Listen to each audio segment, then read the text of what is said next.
हरि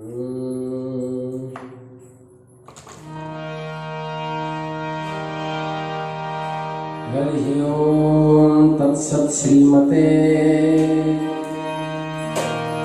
रामचंद्राय नमः। श्रीमते रामानंदाचार्याय नमः। श्रीमते मलुकदासाय नमः।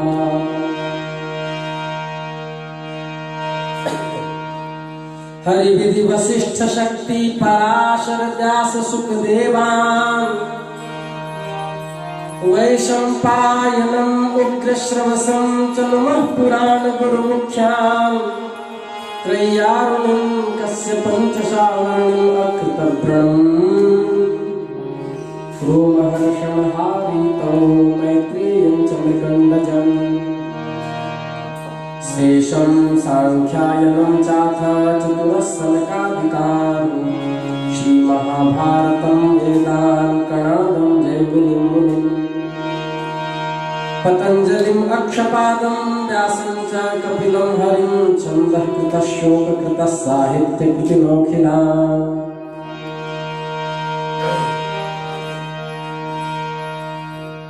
जय राधा जीवन नीलमणि गोपाल मुरलिया रे।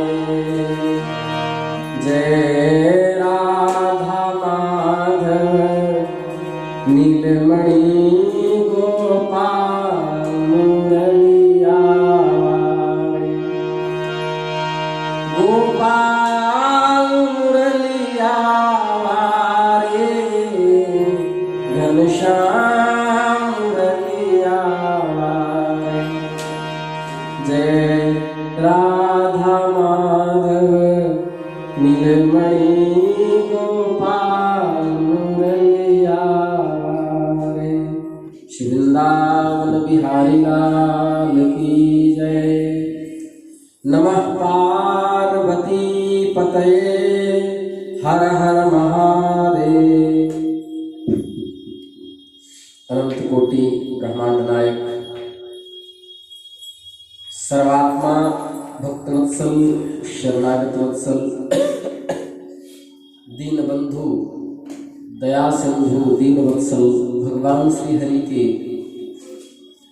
महती कृपा करुणा से हम आप सब इस विशुद्ध सत्संग परिसर में बैठकर मनुष्य जन्म धारण करने का सर्वश्रेष्ठ साधन सत्संग श्रीमद् भागवत ग्रंथ के माध्यम से प्राप्त कर रहे हैं। नाम संकीर्तनम यस्य सर्व पाप प्रणाशनम। ये शुकदेव जी का अंतिम उपदेश है।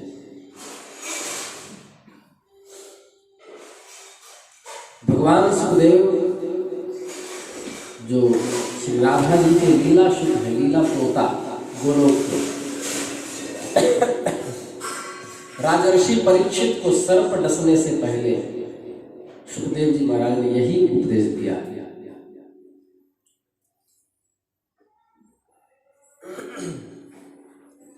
यही उपदेश मरुदास जी की वाणी में मिलता है। नाम तुम्हारा निर्मला निर्मोलक हीरा। तू साहेब समर्थ है हम मल मूत्र के कीड़ा। नाम तुम्हारा रे निर्मला पाप न राखई देह में। जब सुमिरन करिए जब सुमिरन करिए एक अक्षर के कहत ही भवसागर तरिए। नाम तुम्हारा निर्मला, नाम तुम्हारा रे निर्मला। निर्गतः मलः यस्मात् असौ निर्मला, जिससे मल चला गया, विकृति चली गई। भगवान के अंदर कभी विकार आ ही नहीं सकता। इसलिए तद्विद्धि प्रणिपातेन परिप्रश्नेन सेवया,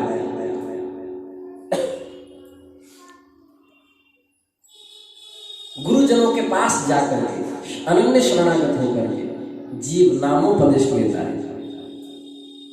कर्णरंध्र से भगवान का नाम उसके अंतःकरण में प्रविष्ट होता है। नाम जप से ईश्वर नहीं मिलते, नाम जप ईश्वर प्राप्त करवाने की पात्रता को दे देता है।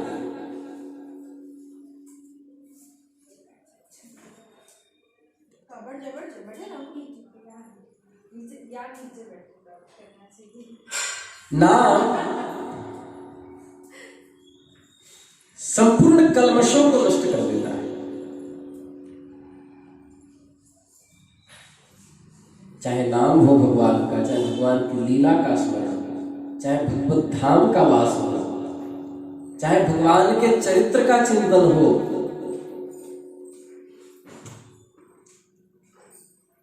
ये सभी पापों को नष्ट करती है। और जब तक मनुष्य निर्दोष नहीं होगा तब तक ईश्वर की प्राप्ति नहीं हो सकती। तो नाम जब ईश्वर को नहीं देता, नाम जब निर्दोष कर देता है, और निर्दोष अवस्था ही ईश्वरत्व उपलब्धि का कारण है। निर्दोष हो जाना, ये जो जप, पूजा पाठ, भगवान के दारू विग्रह का दर्शन, जगन्नाथ भगवान का दर्शन, अष्टधातु प्रतिमा की सेवा, भोग लगाना, ताकि निरंतर सतत चिंतन ईश्वर में बना रहे। और सतत चिंतन जब रहेगा तो अनन्याश्चिन्तयन्तो मां ये जनाः परिपासते तेषां नित्याभियुक्तानां योगक्षेमं वहाम्यहम्। जब सतत चिंतन भगवान का करेगा तो धीरे धीरे धीरे धीरे संसार से संबंध विच्छेद होगा। संसार से, अंतःकरण से जितनी दूरी बनेगी, दोष उतना ही पास नहीं फटकेगा। महात्मा लोग जंगल में क्यों जाते थे? इसको थोड़ा उधर बुलाओ। महात्मा जंगल क्यों जाते थे?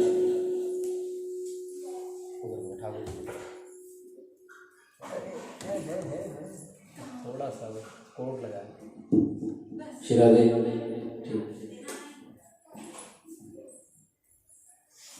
महात्मा जंगल इसलिए जाते थे ताकि एकांत वासा, झगड़ा न झांसा, सांसारिक मनुष्यों का वहां प्रवेश नहीं होगा। तो इससे लाभ क्या होगा? किसी की निंदा, स्तुति आदि से बचे रहेंगे। इसलिए कहा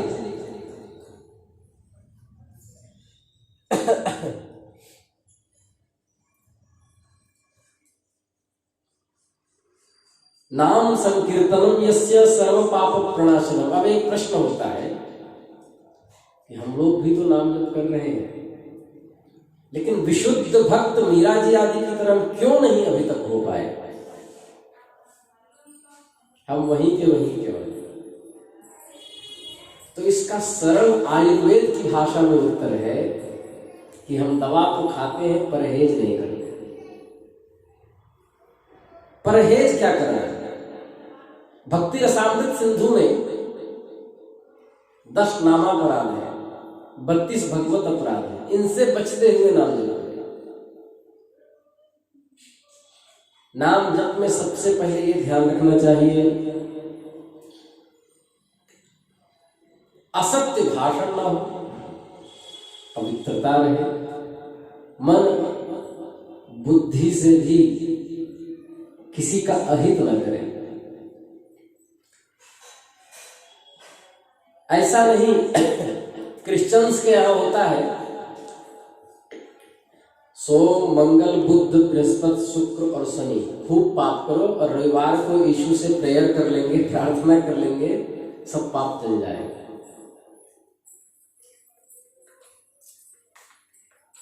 ऐसा है, विशुद्ध चित्त से रहे, नाम जप के बल पर अपराध को अंजाम न दे कि मैं तो नाम जप करता ही हूं, मन नष्ट हो जाएगा। जानबूझकर किया गया पाप किसी भी उपकरण या प्रायश्चित से नष्ट नहीं होता, तो भोगना ही पड़ता है। अवश्य में भोक्तव्यम कृतम कर्म शुभाशुभ।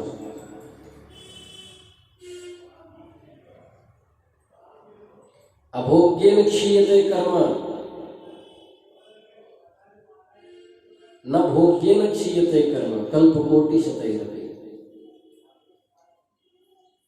1000 कल्प बीत जाए फिर भी जानबूझकर किया गया पाप बिना भोगे नष्ट नहीं होता।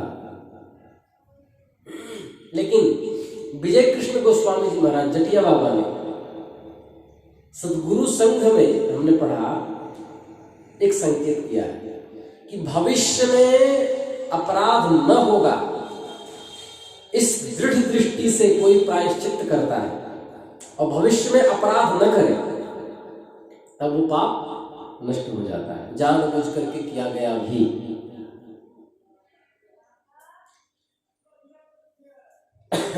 भक्त अपराध से बचे, वैष्णव अपराध से बचे, संत अपराध से बचे, राम कृष्ण नारायण में भेद न करे, को बड़ छोट कहत अपराध। अब ऐसे नाम जप करे,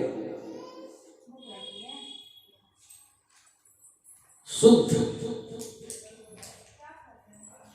भोजन शुद्ध हो, रहनी शुद्ध हो, अंतःकरण पवित्र हो और लक्ष्य हो अस्मिन् जन्मन्येव भगवत साक्षात्कार पूर्वकेण शरीरस्य विसर्जनम। इसी जन्म में इन्हीं शरीरों से, इसी शरीर से भगवान को पाना है।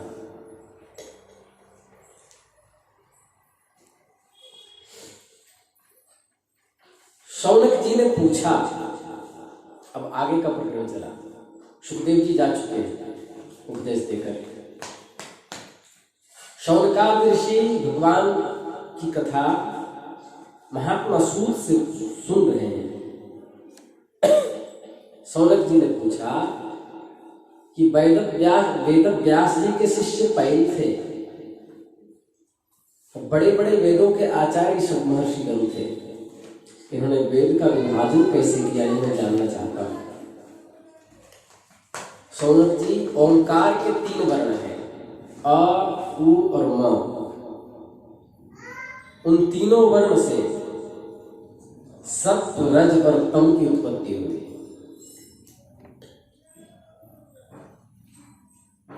उसके बाद वही ऋग, यजु, साम के रूप में परिवर्तित हुआ।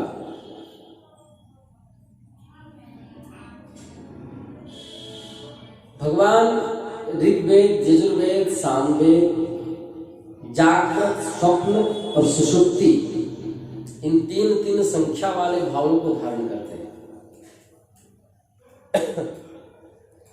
हम लोग जब कच्ची निद्रा में होते हैं तो स्वप्न प्रदेश में होते हैं। एक गाढ़ निद्रा होती है जिसको सुषुप्ति कहते हैं, जिसमें होश ही नहीं रहता कि हम कहाँ हैं। जब उठते हैं तो कहते हैं बहुत सुख से सोए और जगे, उसके बीच का काल हमें स्मरण में नहीं रहता। गाढ़ निद्रा जिसे कहते हैं, वो तो सुषुप्ति, जिसमें स्वप्न भी नहीं होता। इसके बाद ब्रह्मा जी ने ओंकार से ही अंतस्थ वर्ण का निर्माण किया, या व र ल, ये अंतस्थ वर्ण, यणोन्तस्था। फिर पुष्प वर्ण का वर्णन किया, स ष स ह, और अ से लेके औ तक, अ ई उ ऋ ऋ ए ओ ऐ औ, इनकी उत्पत्ति। फिर स्पर्श वर्णों का, क ख ग घ ङ छ छ ज झ य ट ठ ड ढ ण त थ द ध न प फ ब भ म, इनकी उत्पत्ति की। फिर अपने 4 मुख से उद्गाता, होता, अध्वर्यु और ब्रह्मा को प्रकट किया, जो वेद में, जो यज्ञ में अधिकारी है। फिर ब्रह्मर्षि मरीचि आदि को वेदाध्ययन करवाया, वेद की शिक्षा दी। उन्होंने अपने पुत्रों को दिया। उन्हीं लोगों से नैष्ठिक ब्रह्मचारी शिष्य प्रशिष्य के द्वारा संप्रदाय के रूप में परिवर्तित हुए। इसके बाद ऋक यजु साम और अथर्व ये 4 संहिताएं बनाई। एक एक संहिता अपने अपने शिष्य परिकर में गया। बहवृच नाम की पहली ऋग्वेद की संहिता महर्षि पैल को दी। निगद नाम की दूसरी यजु संहिता वैशंपायन को दी। सामश्रुति की छंदोक संहिता महर्षि जैमिनी को दी और अपने शिष्य सुमंतु को अथर्वांगिर संहिता दी। पैल मुनि ने अपनी संहिता के 2 विभाग किए। एक का अध्ययन इंद्र प्रमिति को करवाया और दूसरे को बाष्कल को करवाया। इस तरह से परंपरा चली और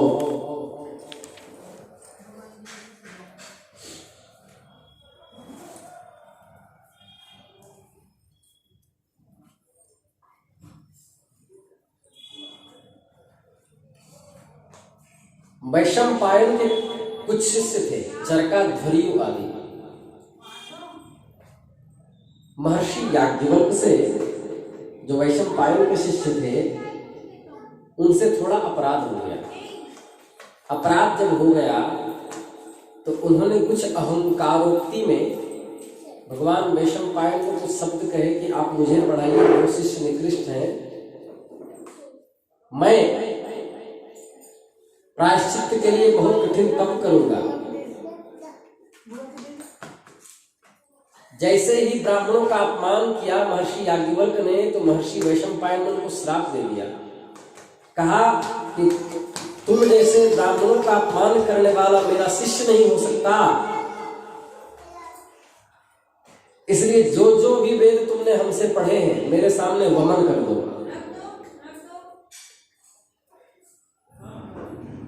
शीघ्र का शीघ्र त्याग करके यहां से चले जाओ। मुनियों ने देखा और महर्षि याज्ञवल्क्य ने जो यजुर्वेद का अध्ययन भगवान वैशंपायन से किया था उसका उन्होंने वमन कर दिया। अर्थात ज्ञान का जब वमन कर दिया, याज्ञवल्क्य जी देवरात के पुत्र थे, उन्होंने गुरु जी के आज्ञा पाते ही पढ़ाए हुए ज्ञान का वमन जब कर दिया, जब मुनियों ने देखा कि यजुर्वेद ने वमन कर दिया यजुर्वेद का याज्ञवल्क्य ने, उनको लगा हम इसका ग्रहण कर लें। वमन किया हुआ वेद ज्ञान ग्रहण करना अनुचित था, ऐसा सोचकर वो ऋषि तीतर बन गए और तीतर बन के याज्ञवल्क्य के वेद ज्ञान जो वमन था उसको खाया। उसी से तैतरीय संहिता की निष्पत्ति हुई। तैतरीयोपनिषद भी है, तैतरीय संहिता तीतर के द्वारा निकला हुआ। ये सब बहुत कम लोगों को मालूम रहता है, जो भागवत पढ़े उनको ज्ञान होगा। अब याज्ञवल्क्य महर्षि को लगा कि मैंने वेद ज्ञान जो वमन किया तो मैं तो वेद विहीन हो गया। और जो ब्राह्मण वेद का ज्ञान नहीं करता है उसको मोक्ष की प्राप्ति नहीं होती, तो मैं क्या करूं? तो मैं ऐसे श्रुतियों को प्राप्त करूं जो मेरे गुरु जी के पास भी नहीं है। तब उन्होंने भगवान सूर्य की आराधना की। और सबसे बड़े विद्वान देवताओं में कौन है? सूर्य है, हनुमान जी के गुरु जी हैं। बस हाथ जोड़ करके एक पांव पे खड़े हो गए और महर्षि याज्ञवल्क्य कहने लगे, ओम नमो भगवते आदित्याय अखिल जगतां आत्मस्वरूपेण कालस्वरूपेण चतुर्विध भूतानि कायानां ब्रह्मादिस्तंभ पर्यन्तानां अंतर्हृदयेषु बहिरपि चाकाश इवोपाधिना व्यवधीयमानो भवानेक एव लोकयात्रां अनुभवति। ऐसा एक पांव पे खड़े होकर के तप करने लगे और भगवान सूर्य से कहा, हे भगवान, आप ओंकार स्वरूप हैं, मैं आपको नमस्कार करता हूँ। हे नाथ,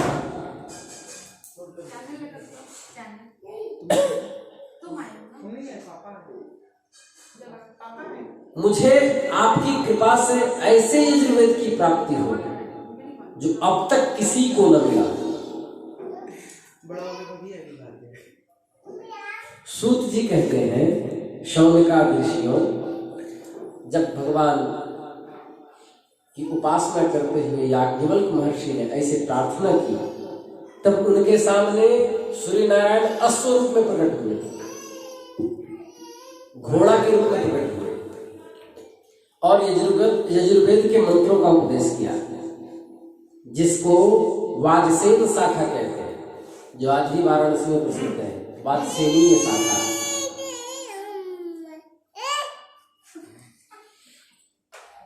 उन्होंने महर्षि कंव, अपने शिष्य महर्षि माध्यान्दिन आदि ऋषियों को ग्रहण किया और उनको उस वाजसेन संहिता का उपदेश किया। यह बात मैं पहले कह चुका हूं कि महर्षि श्री कृष्ण द्वैपायन जैमिनी मुनि के साम संहिता का अध्ययन किए। उनके पुत्र थे सुमंतु और पौत्र थे सुनवान। जैमिनी के एक शिष्य थे सुकर्मा, वह एक महान पुरुष थे। उन्होंने वेद का अध्ययन करके उसकी 1000 शाखा बनाई। कितने बड़े विद्वान बने। और अपने शिष्यों को अध्ययन करवाया। इस प्रकार शाखा प्रशाखा का निर्माण हुआ। अभी हमने मंगलाचरण में हमने जिन आचार्यों का नाम लिया वे पुराण के आचार्य हैं। हरि विधि वशिष्ठ शक्ति पराशर व्यास सुख देवान वैशंपायनम उग्रश्रवसम च नुमः पुराण गुरुमुख्यान त्रय्यारुणिं कस्य पंचसावर्णिम अकृतव्रणम रोमहर्षण हारितो मैत्रेयञ्च मृगण्डजम शेषम सांख्यायनम चाथ कपिलः सनकादिकान् श्री महाभारतम वेदान कणादम जैमिनी मुनिम पतंजलिम अक्षपादम व्यासं च कपिलम हरिं छंदः कृतः श्लोक कृतः साहित्य कीर्तनों। इसमें से पुराणों के 6 आचार्य महर्षि त्रय्यारुणि, जिनसे पुराणों की श्रृंखला थी, महर्षि कश्यप, महर्षि श्रावणी और परशुराम भगवान के शिष्य अकृतव्रण महर्षि वैशंपायन, जो भगवान वेदव्यास के शिष्य हैं, और हारी। 6 आचार्य पुराणों के 6 आचार्य थे। इन लोगों ने अपने अपने पिता से एक एक पुराण संहिता पढ़ी। और सूत जी कह रहे हैं कि मैं अपने पिताश्री रोमहर्षण से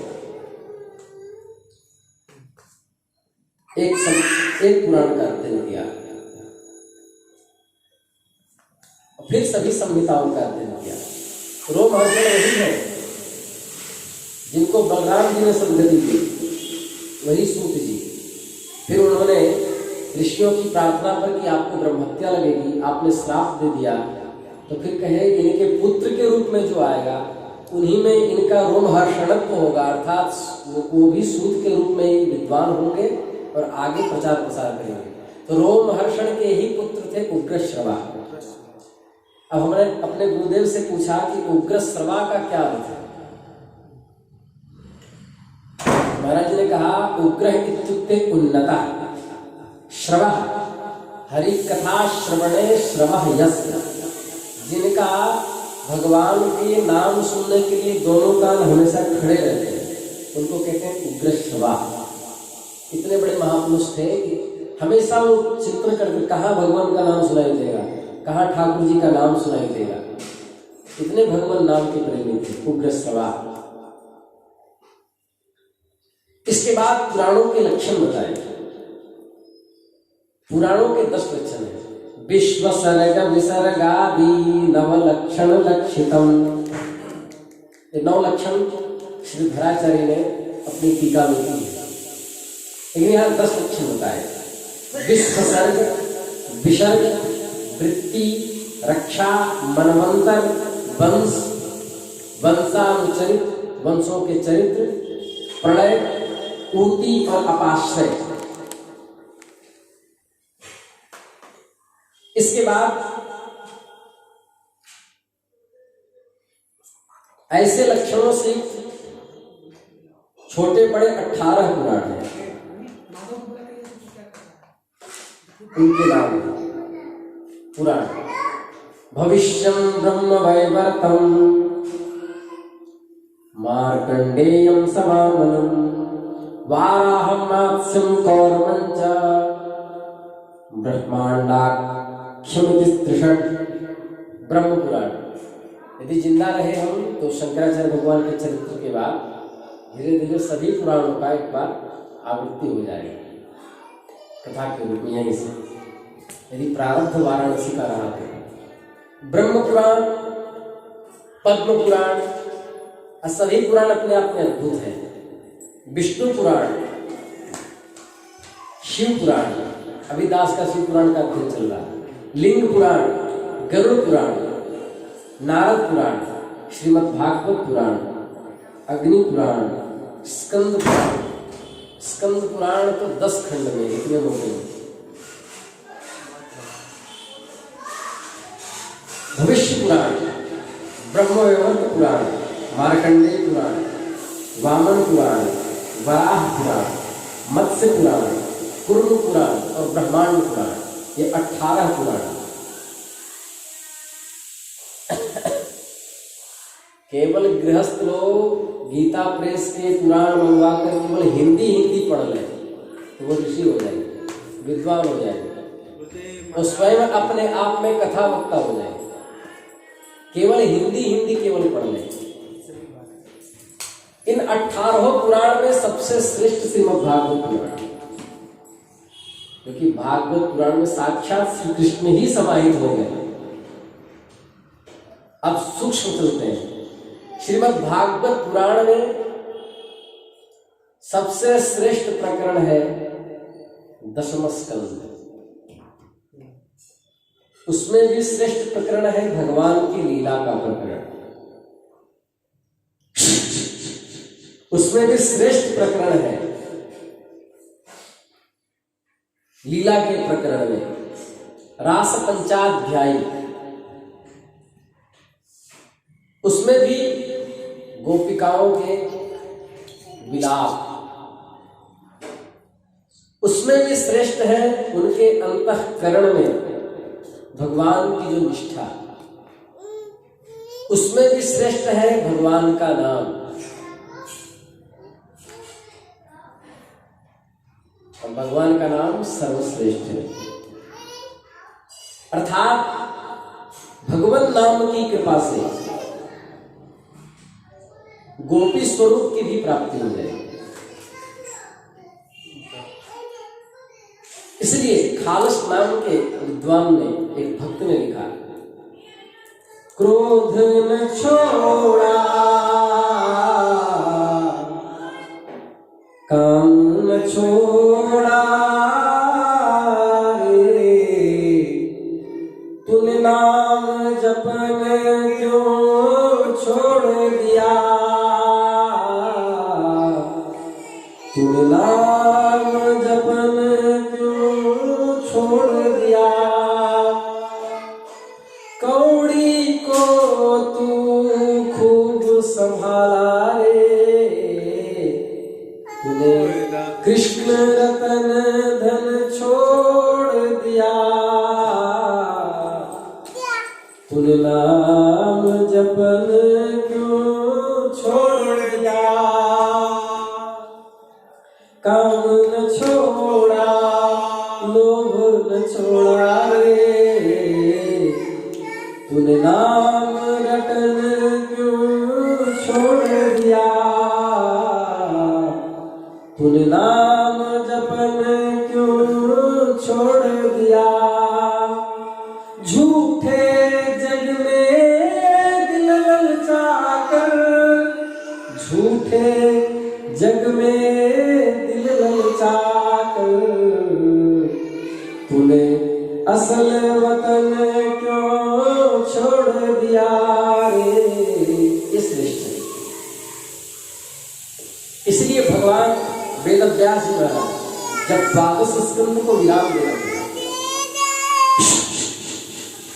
तो अंतिम में उन्होंने महर्षि मार्कंडेय का चरित्र लिखा, क्योंकि वो बहुत बड़े नाम उपासक हैं, ताकि नाम जापक संत से ही कथा का विराम होता है। सौनक जी कितने बुद्धिमान हैं, सूत जी से प्रश्न कर रहे हैं कि हे भगवान, हमने सुना कि महर्षि मृकंड के पुत्र मार्कंडेय थे, जिस समय प्रलय ने सारे जगत को निगल लिया उस समय वे जीवित थे, और हम जब से उत्पन्न हुए हैं और इस कल्प में हमारे वंश जो भृगुवंशी हम लोग, जहां तक हमें मालूम है कि अब तक प्राणियों में कोई प्रलय नहीं हुआ है, तो फिर ये बात कैसे सुनने में आती है कि महर्षि मार्कंडेय प्रलयकालीन समुद्र में जल के ऊपर स्थित होकर वटस्य पत्रस्य पुटे शयानम बालं मुकुंदम मनसा स्मरामि, उस प्रलयकालीन जल में एक वृक्ष, पीपल के वृक्ष पर, वट वृक्ष पर, बरगद के वृक्ष पर एक पत्र पर लेटे हुए श्री कृष्ण को देखा, और केवल वही जीवित थे।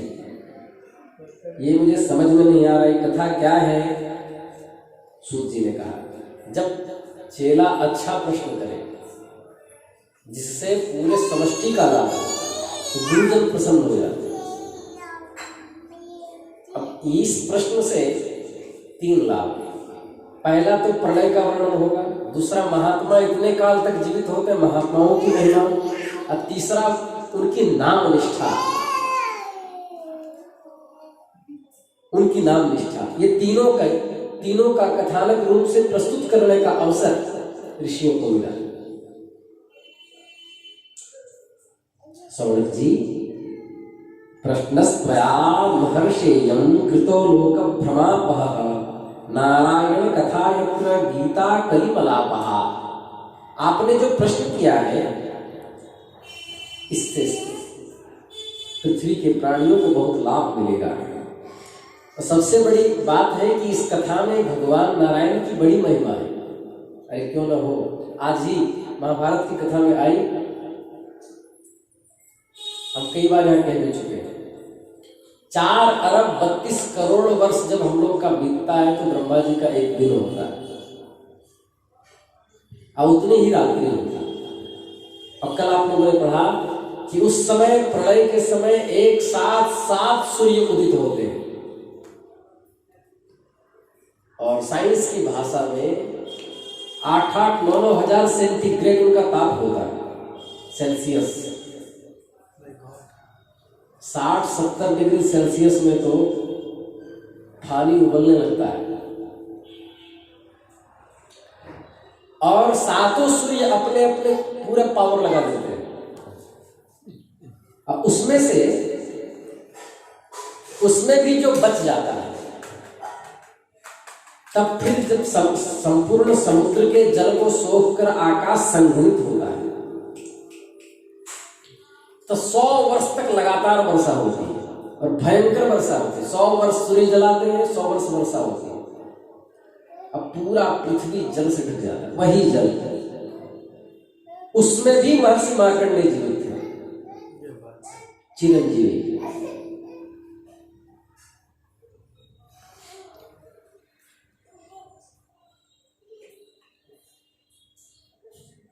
तो तुमने बहुत सुंदर प्रश्न किया है। महर्षि मृकंड के पुत्र मार्कंडेय सभी संस्कार समय समय पर उनको हुए। यज्ञोपवीत दीक्षा लेकर ब्रह्मचर्य व्रत का संकल्प करके सिर पर जटाएं रखी। बृहद्रथधरः शांतो जटिलो वल्कलाम्बरः विभ्रत कमंडलम दंडम उपपीतम समेखलम। सिर पर जटाएं रखी, वृक्षों की छाल का वस्त्र पहनते थे महर्षि मार्कंडेय। अपने हाथ में कमंडलू दंड धारण करते थे, शरीर पर यज्ञोपवीत और मेखला शोभायमान करती। काले मृग का चर्म, रुद्राक्ष माला और कुशा, यही उनकी पूंजी थी। सायंकाल प्रातः काल अग्निहोत्र करते, सूर्योपस्थान, गुरुवंदन, ब्राह्मण सत्कार और संध्या आदि गायत्री का जप करते थे। सायं और प्रातः ब्राह्मणों के यहाँ से दीक्षा लेकर गुरुदेव के चरणों में निवेदन करके मौन हो जाते थे, भगवान नाम का अनुसंधान करते रहते थे, रोते रहते थे। इस प्रकार तपस्या करके स्वाध्याय में तत्पर रहकर करोड़ों वर्ष तक भगवान के आराधना की। मार्कंडेय की मृत्यु पर विजय देखकर ब्रह्मा, भृगु, शंकर, दक्ष प्रजापति, ब्रह्मा जी के अन्यान्य पुत्र विस्मित हुए। इस तरह जप करते हुए 6 मनवंतर बीत गए, माने 6 मनु परिवर्तित हो गए। ब्रह्मा जी के जीवन काल में 14 मनु चले जाते हैं।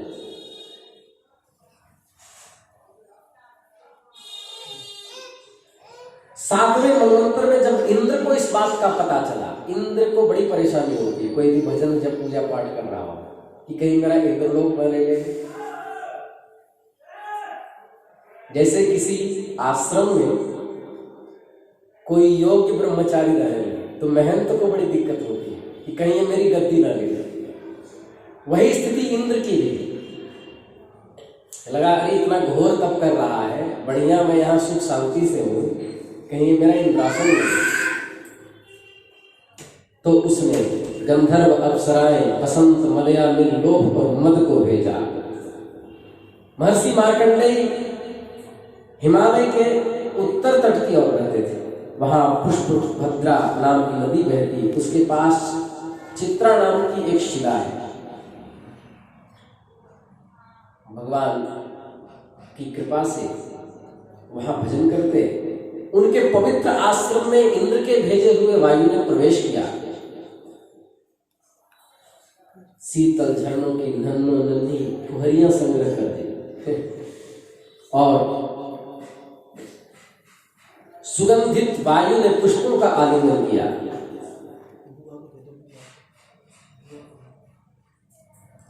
अप्सराएं महर्षि मार्कंडेय के आसपास मंडराने लगी, नृत्य करने लगी और महर्षि मार्कंडेय शांभवी मुद्रा में जप कर रहे थे। उनके नेत्र बंद थे, वो अग्निदेव के समान मूर्तिमान दिख रहे थे। अप्सराएं नाचने लगी, कामदेव मृदंग बजाने लगा, बसंतोत्सव होने लगा, मनोहर स्वर में बाजे बजने लगे। गंधर्व अनेक प्रकार के गीत नाद करने लगे। महर्षि मार्कंडेय अमित तेजस्वी थे। लाख प्रयत्न करने के बाद भी उनकी समाधि भंग नहीं हुई। तव शुक्ल कृष्णो नवकंजलोचनो चतुर्भुजौ रौरवलकल वल्कलांबरो पवित्र पाणी उपवीतकं कमंडलुम दंडमृजुं च वैणवम्। हाथ में कुशा लिए 3-3 सूत के यज्ञोपवीत शोभायमान हो रहे थे। कमंडल धारण किए, कमल गट्टे की माला और जीवों को हटाने के लिए वस्त्र की कूची भी रखी। आसपास कोई चींटी आदि न चढ़ जाए तो वस्त्र की कूची रखी। ध्यान कर रहे थे। अब ध्यान के बाद क्या अवस्था हुई है कल हम बताएंगे। श्री वृंदावन बिहारी लाल की जय।